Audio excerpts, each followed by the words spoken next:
Hey everyone, welcome back to Inside Thailand. Today's story comes from a viewer named Derek. He's a 61-year-old retired builder from Yorkshire who moved to Thailand looking for peace, purpose, and maybe a second chance at life. What he found instead was Phi, a woman with charm, lies, and a long game that's ruined plenty of men before him. But this time, it didn't go to plan. This one's slow burning, it's calculated, and by the end, you'll be wondering if revenge is always loud, or if sometimes it's just the sound of a match being struck. So here's Derek's story, in his own words. Hey, look, I ain't stupid. That's the first thing I want to get out the way. You hear me? I might have been slow to act, might have let things play out longer than I should have, but I knew. I saw it all coming. I just kept my mouth shut and let her think she was winning. And maybe that's what pisses me off the most. Not that she played me, but that she thought I wouldn't notice. I'd been in Thailand maybe 4 months when I met her. I'd already done my homework, read all the horror stories, bloke builds a house, girl takes it, he ends up crying into his Leo beer like a wet tissue. And I swore that wouldn't be me. So when I say I knew what I was doing, I bloody mean it. I wasn't fresh off the plane. I'd buried my wife back home, sold the house, paid off every debt I'd ever had, and came out here with one goal: peace. And yeah, alright, maybe I was lonely.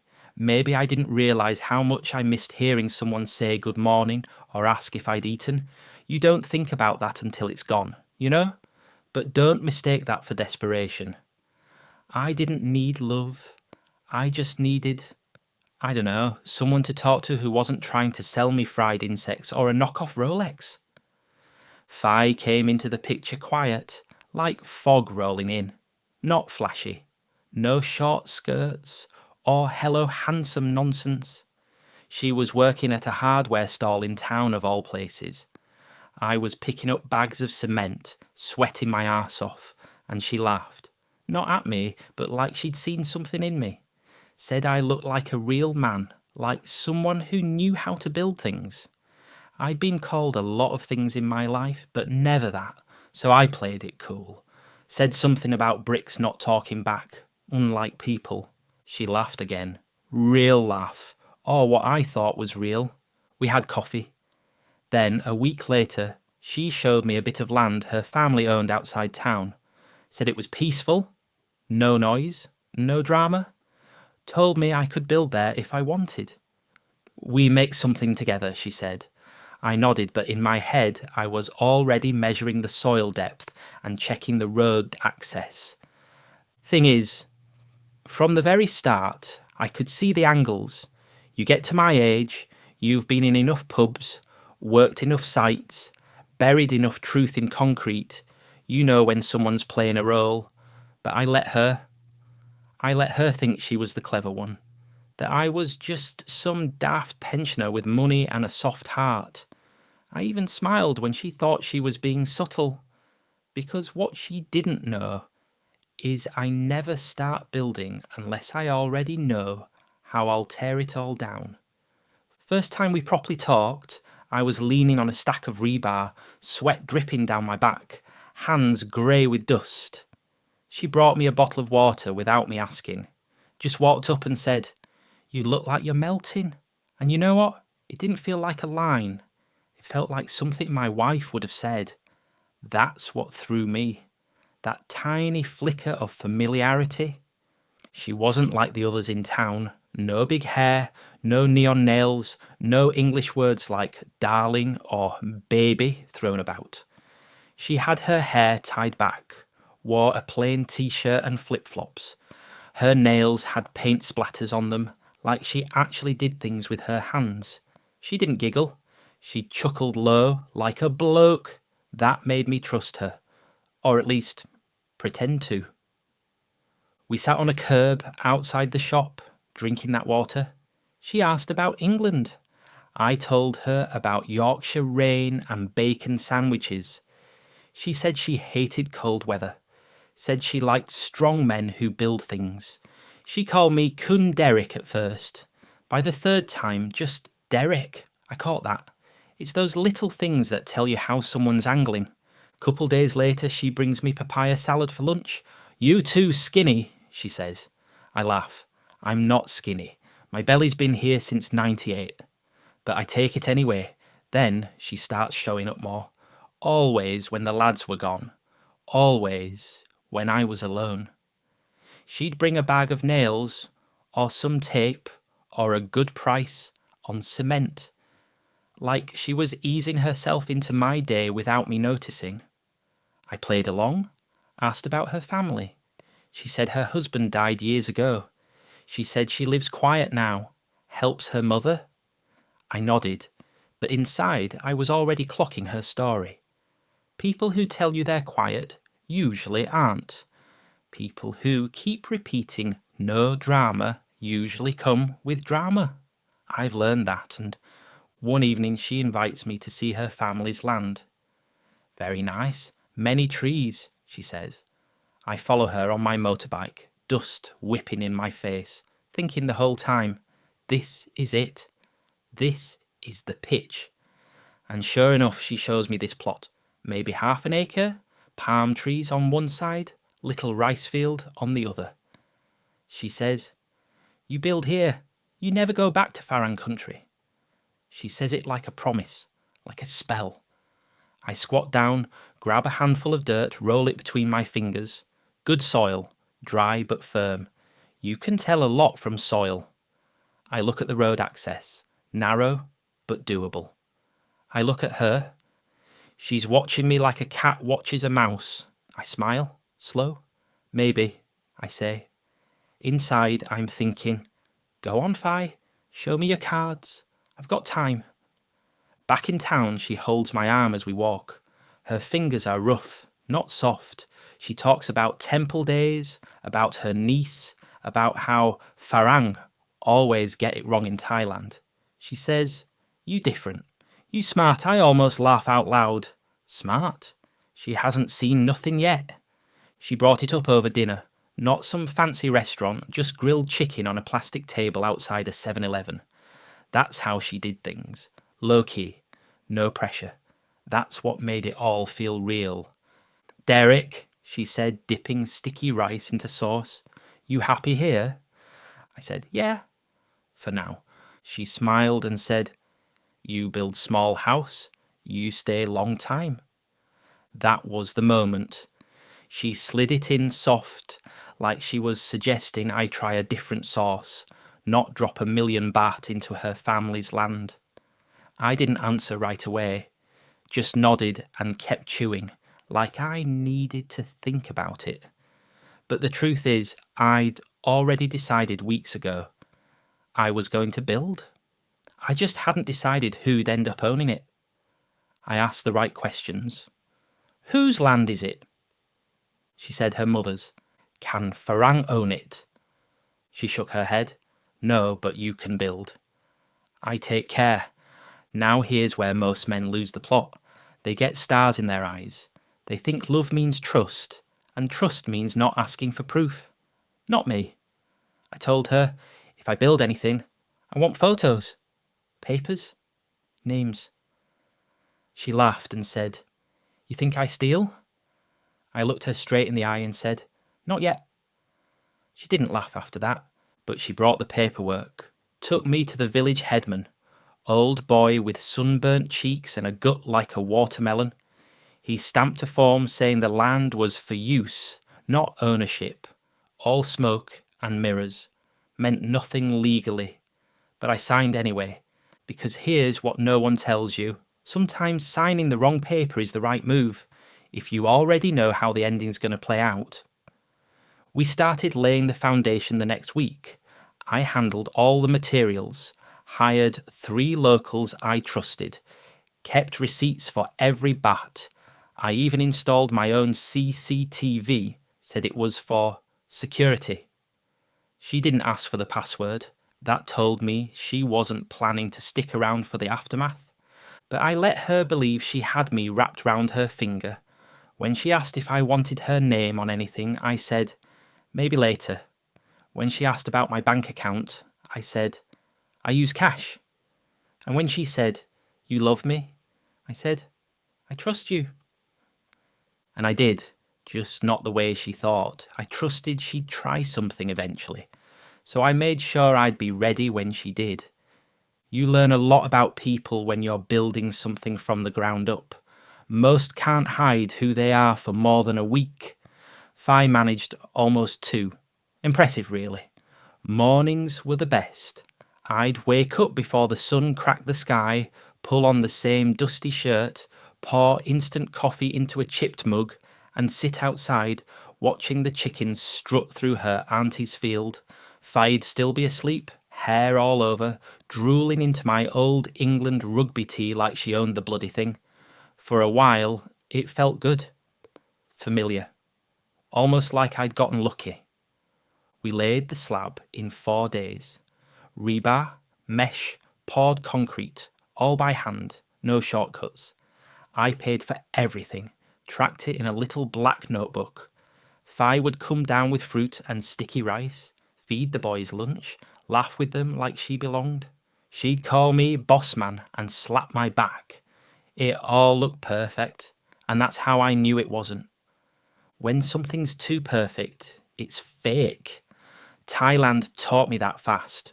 Week 2, she starts asking about furniture, not in a pushy way, just tossing it in casual. Maybe we get sofa from Index Shop. Or, you like big fridge? Yes. I'd nod, smile, and change the subject. Then she'd suggest things like, maybe my cousin help finish paint. He do cheap. That cousin never showed up. Instead, 3 lads I'd never seen before rocked up with paint rollers and piss-poor attitudes. I sent 'em home, told her we don't mix family and money. She sulked for 2 days. I told the workers not to say anything if I asked about pricing or invoices. Told 'em if she came snooping around the back with questions, just nod and carry on. One of 'em, little bloke with a gold tooth, pulled me aside and said, she's smart woman. I asked what he meant. He shrugged and said, smart like cat wait for rat to get fat. That stuck in my head for days. One night after beers, Fi curled up next to me and said, you never asked me to sign anything. I played dumb, said, why would I? We trust each other, don't we? She kissed my cheek and whispered, of course. But her fingers tightened around my arm like she was checking if the meat was still fresh. That was the moment I decided to never let her hold the keys. She didn't notice the cameras I'd wired into the beams before we closed the ceiling. Didn't notice the copies of all the receipts I uploaded to the cloud. Didn't notice that I paid for every big item in someone else's name, a mate back in Bangkok who owed me a favour. She thought she was running the game, but I was already designing the ending. Right down to the fuse. It was one of those hot afternoons where the air just sits on you like a damp towel. I'd been hauling blocks since dawn, sweat stinging my eyes, when old Noi, the tuk-tuk driver who ran everyone around the village, rolled up with a crate of water. He's one of those wiry old lads with a permanent cigarette stuck to his lip, face like leather, eyes like a hawk. He hands me a bottle and says, low, like he's passing state secrets. Coon Derek, you careful with that lady. I wipe my hands on my shorts, squint at him. Why? He takes a drag, blows it out sideways. She have farang before. Build same. He gone now. He doesn't say more, just hands me the change and drives off, leaving a trail of blue smoke in the dust. I just stood there, bottle in my hand, staring at the truck frame we were welding. Didn't even feel shocked. I'd been waiting for that shoe to drop. The whole time I'd been building, I'd been waiting for someone local to break the code of silence and say it. It almost made me smile. Confirmation. That night over dinner, Fi was all sweetness again.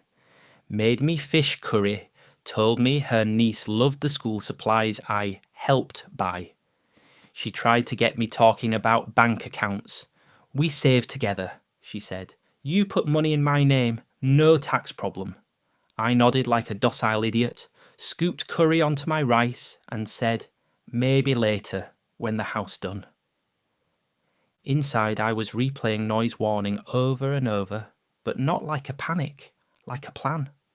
Every time she thought she'd pushed me another step forward, I'd quietly shift 2 steps back. It was like watching someone trying to herd a shadow. I started tightening things up. Passwords changed. Bank card moved to a different wallet.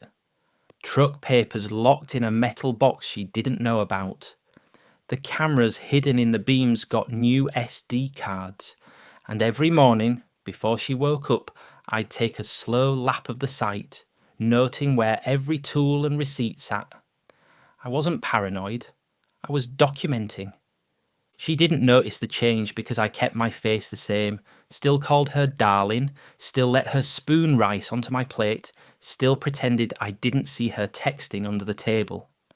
When she'd giggle at a message and turn the phone face down, I'd sip my beer and nod like I was thinking about cement ratios. But in my head, I was already drawing the floor plan for the fire exit. It started with little things. Offhand excuses, late returns from the market, a sudden interest in visiting her auntie in the next district. Nothing big at first, but it was the way she said it. Too casual, like she was reading from a script, like she'd practiced it. She stopped cooking in the mornings, said she was tired. That was new. Fi loved her routines, always bragged about waking up early to take care of house. Suddenly, she was so sleepy. Then there were the missed calls. I'd call when I was at the site and she'd pick up on the 3rd ring, voice all rushed, like she'd just run down the stairs or shoved someone out the back door. One afternoon I came home early, told the lads I'd tweaked my back. I parked the bike a bit further down the road, killed the engine early so it wouldn't echo through the trees. Her sandals were missing from the steps. That was my first flag. Vi never went barefoot. Then I saw her phone on the floor in the bedroom, unlocked. It buzzed. My name wasn't on the screen. I didn't touch it, just stood there, arms crossed, listening to it buzz again. I'd already taken her SIM out and cloned it the week before, slipped it back without her noticing. Paranoid, maybe. But I'd seen enough blokes drink themselves stupid crying into warm Chang to know how this usually ends. 2 hours later, she came back wearing makeup. In the middle of the day, hair still damp. Said she was at the temple. I looked at her, deadpan. "What's with the lipstick then? Buddha handing out kisses now?" She blinked. Fumbled for an excuse. I waved it off, told her I was joking. But I saw her eyes narrow, just for a second, like she wasn't sure if I was stupid, or if I'd just called her bluff. From that point on, it was theatre. She'd fake migraines to avoid sleeping in the same bed. Said she had to go help her cousin with paperwork in Concane 3 times in 1 week. She never brought back receipts. Once, she came home wearing different earrings. Swore they were mine, that I'd bought them for her. I played dumb, of course. Gave her a kiss on the forehead and said, "You always look good, no matter what you wear." That one stung her a bit. I could tell. Her smile didn't quite reach her eyes, but it didn't matter. I already had the photos. I already had the line chats. I already had the time-stamped footage of her getting on the back of that pretty boy's motorbike. The one with the tight jeans and the fake Ray-Bans. They'd driven right past my hidden trail cam near the bend. Clear as day. Her arms wrapped around his waist. His hand where it shouldn't have been. And that was the moment I stopped building a home and started digging a hole. From that point on, I let her bury herself. Slowly, neatly, like laying brick. Every lie she told, I just nodded. Every time she vanished, I helped her pack. She thought she was playing chess, but I'd already walked around the board. She started pushing harder. You go back England, yes? Just visit, she'd say, acting like she was being thoughtful. I stay here. Take care, house. Sure you will, love. I told her maybe in a few months. Told her I was thinking about wiring some cash to finish the build while I was gone, just in case. She perked up like a dog hearing the treat bag rustle. Then came the paperwork talk again. She brought it up while we were sitting outside, watching the moon come up over the rice paddies. We put house in both name, yes? Easier for village. I sipped my beer. Didn't even look at her. Just said, only if you sign one for me first. Prenup style. She laughed, but her eyes weren't smiling. Said, she didn't understand. Oh, you understand, I said. She changed the subject. That week she started treating me like I was in the way. Less smiling, more attitude, cold dinners, half answers, always texting. I watched her slip, bit by bit. She thought I was blind, but I was watching everything. She'd go out without telling me, then act surprised when I noticed. I just go market. At 9 p.m? Long day, I forget. Yeah, all right.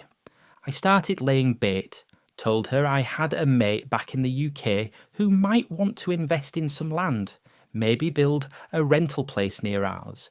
Suddenly she was very interested. Told me her cousin had land nearby too. Said she could help me talk to him. I told her to get a quote, a timeline. Her eyes practically lit up. She didn't know I already talked to that cousin 2 weeks ago. Bloke didn't even own the land. Said he hadn't seen Fi in years. Called her clever snake. Said it with a laugh, but not the funny kind. Then I told her we should celebrate. Said I was feeling good about the future. Took her out for a big dinner in town. Ordered cocktails. Let her order prawns. The works. Paid in cash. She smiled like she'd won. Kept brushing her leg against mine under the table. But I already knew she was sleeping with the motorbike kid. And I knew what I was going to do next. I wasn't angry. I was ready. It was just after sunset, that weird hour where the sky turns bruised purple and the bugs come out like they've got something to prove. I was sitting on the porch, legs stretched, beer in hand, waiting. I'd left the front light off on purpose, wanted her to walk into the dark, wanted her to know something was off before a word was said. She came clacking up the steps in those stupid wedge sandals she never wore unless she had been somewhere she wanted to impress. Hair curled, lip gloss still shining, smelled like cheap perfume and someone else's cologne. I didn't say hello. She stopped in the doorway, blinked. Why are you sitting dark? She asked, trying to play it cute.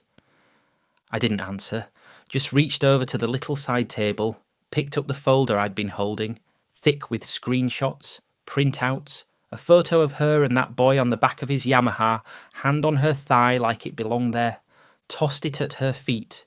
She flinched when it hit the wood. What this? She said.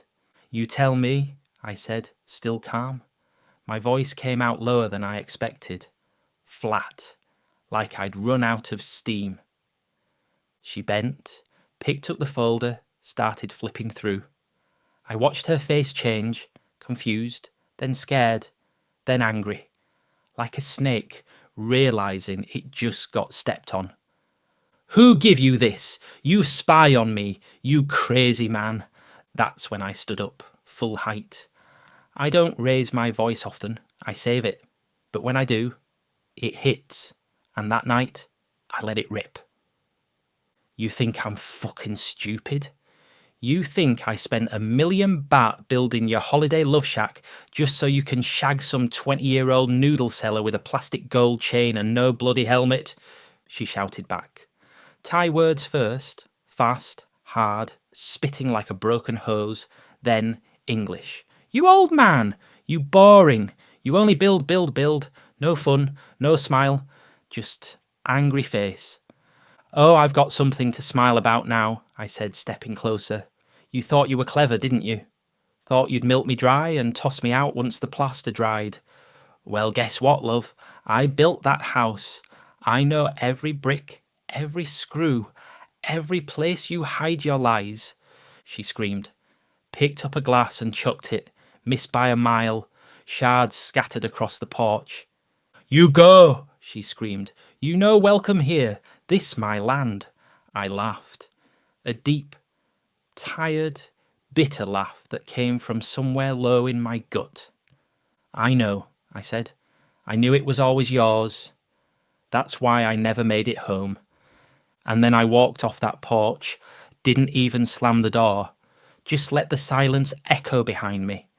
Let her scream into the night while the frogs chirped like nothing happened. She thought she'd won. She didn't even know the match had started. 3 days after that screaming match on the porch, I woke up in a dingy guest house on the edge of town. I'd been lying on a thin mattress under a ceiling fan that clicked like it was trying to confess something. Mosquito bite swelling on my temple, head pounding from warm beer and colder reality. My phone lit up with 4 missed calls, 2 from Phi, 1 from an unknown Thai number, and 1 from Deng, a lad I used to drink with at the builder's yard. His message was short. She locked it. That was all I needed. I rode back up just after 9, sun already punishing the road and frying the back of my neck through my shirt. As I turned onto the narrow track toward the house, I saw the gates before I saw her.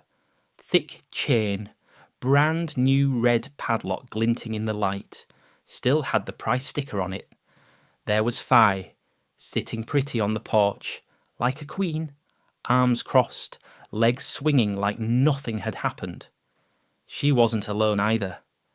2 of her cousins, boys I'd barely spoken to before, were pretending to fix a motorbike that didn't need fixing. Just props for the show. She didn't get up, didn't even pretend to be nervous. Just called out with that smug little tilt in her voice, "Why you come back?" I kept my pace slow, heart thumping, jaw clenched. I said I came to get my tools, and she shot back with a smile, "No tools. You go now." Her cousin stood up, not exactly threatening, but not casual either. One cracked his knuckles, loud, deliberate, while the other pulled a screwdriver from his back pocket and spun it between his fingers like a warning. I could feel the heat on my face, not from the sun, but from that rising pressure you get just before you do something stupid. I didn't blink, just stared at her and said, "Tell your new boyfriend not to sleep too close to the wall by the kitchen." I wired the gas line wrong on purpose. She stiffened. The cousins looked at each other confused. I smiled, just enough to make them uncomfortable. "Joke," I added, waving a hand. "Obviously." I turned and walked back to my bike, feeling every eye on my back like a nail being driven in slow. The next day I went to see the village headman. I told him everything. The house, the money, the lies. He sat there sweating through his shirt, nodding politely like I was reading him the weather. When I asked what I could do, he gave the same answer every Farang gets when the deal goes south. Up to family. Not your land. No help. No options. No one cared. The house was on her family's land.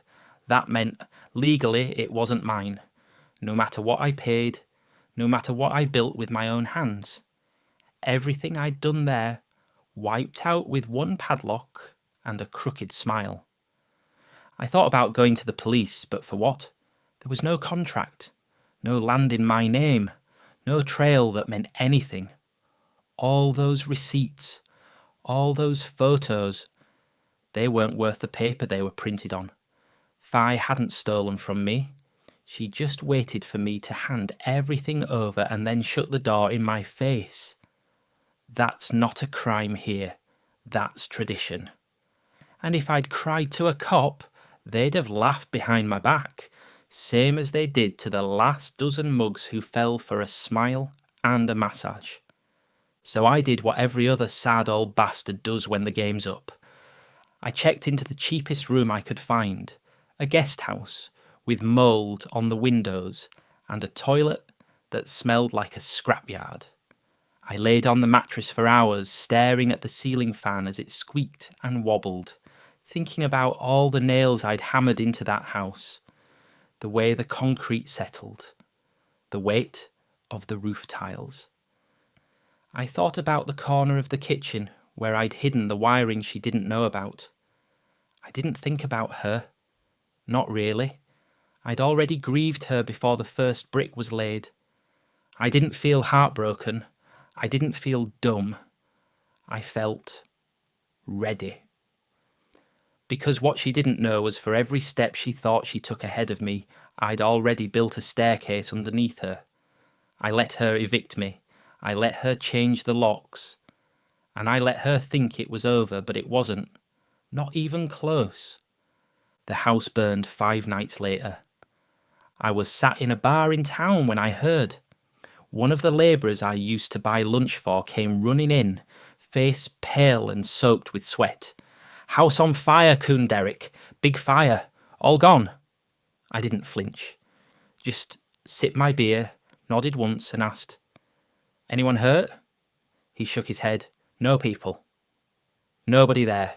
Just house." I thanked him, handed him a 100 baht note and told him to grab a drink and cool down. The bar was quiet that night, one of those dead evenings where even the mosquitoes can't be asked to buzz. I sat there under the dim yellow bulb, nursing a warm chang, listening to the fan rattle like it was about to give up. Didn't talk, didn't smile, didn't need to. Just stared into the glass and let the picture form in my head. The porch cracking, the walls blackening, smoke curling up past the trees like a ghost finally escaping. No insurance, no CCTV. I'd removed the memory cards 2 days before. The neighbours said it was electrical. Someone mumbled something about a faulty fan. Maybe candles, maybe bad luck. The village headman came and looked around but didn't ask many questions. Fires happen, especially out in the sticks. Especially to houses built by Farangs who leave in a huff after a messy breakup. Nobody cried. Nobody blamed. I didn't go see it. Didn't need to. I'd memorised every inch of that place, every line of cement, every tile I'd laid with my own hands. I didn't want to see it half melted and hollow. I wanted to remember it clean before it all went sideways, before the rot. Fi didn't call me, not once. Didn't ask if I'd heard, didn't accuse, didn't even pretend. I don't know if she was scared or if she just knew there was nothing left to say. Her name was never on a police report. Mine wasn't either. And me, I kept my head down, paid for my beer, slept with the fan off. Took long walks by myself and let the silence do the talking. I knew people were whispering. The Farang's house burned down. Strange timing. Wonder if he did it. Wonder if she deserved it. Wonder if anyone'll say it out loud. But no one ever did. And I never denied it. She was gone within days. Some said she left the village the morning after the fire, packed what she could, grabbed a taxi into town, never looked back. Others said they saw her arguing with her auntie outside the market, red-faced and spitting, calling someone a liar, saying it wasn't her fault. Doesn't matter which version was true. Point is, she vanished. Her name stopped being mentioned real fast. Even the old women who normally live off gossip like ants on sugar went quiet. Fai was like smoke now. Drifted through, stung your eyes, then disappeared. Her cousins didn't say a word to me. Not a look, not a nod. They avoided the bar, avoided the road near my guest house. Like if they kept their heads down long enough, maybe the whole thing would unhappen. Someone told me she was in Udon now, said she was trying to start fresh, get a job at some small hotel, maybe find a new Farang who hadn't heard the story. But that's the thing with stories. They travel, especially this one. I never posted anything, never wrote a warning online, or named her in the expat groups. I didn't have to. A fire like that tells its own version of events. I'd be lying if I said I didn't check her social media once, maybe twice. All gone. Facebook wiped, line profile changed. No new photos, no smiling selfies or photos of the house. Just silence. And silence, for someone like her, is loud. Some nights I sat on the balcony of my little rental and wondered what she told the next guy. Did she play the victim? Say the mean foreigner yelled at her, left her broke and heartbroken? Maybe. Maybe she even believed it by then. People like her, they rewrite the story while it's still happening. But me, I didn't need to rewrite anything. I had the ending I wanted. She didn't steal the house. She didn't get the land. She didn't get to win. She got ashes and silence. And the kind of reputation that no rice cooker and crocodile tears can clean. And I got me peace. I rent a place now down in Korat. Nothing fancy. Concrete walls, metal roof, one fan that doesn't squeak, and a kettle that works half the time. It's near a little shop run by a bloke named Somchai, who doesn't ask questions and sells cold Leo for 45 baht. That's all I need, really. Quiet. No lies. No one calling me husband one day and locking me out the next. Some nights, when the sun starts bleeding into the horizon and the air gets that heavy stillness, I sit out front, beer in hand, and I think about that house. Not with sadness. Not anymore. Just like you'd think about an old job you hated but finished anyway. I remember the door I carved myself, the tiles I laid in a straight line while she danced around taking selfies in her pyjamas, pretending she gave a damn about grout. Funny the details that stick.